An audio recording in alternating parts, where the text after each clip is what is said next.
4 వేదాలు, 6 శాస్త్రాలు, 18 పురాణాలు సమస్తం 13 ఏళ్లలో నేర్చుకున్నటువంటి రామచంద్రమూర్తి 25 ఏళ్ల పట్టాభిషేకంలో పొద్దున్నే పిలిచి, తండ్రి రాజు కావాలి నువ్వయ్యా అంటే, సరేనండి నాన్న మీ ఆజ్ఞ అన్నాడు.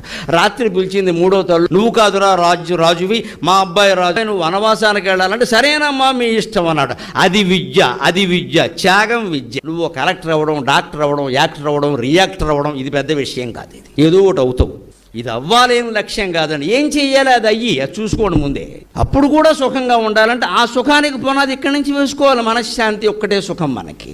కోట్లు సంపాదించినా సరే ఇద్దరే సుఖంగా ఉంటారు నా దృష్టిలో ప్రపంచంలో.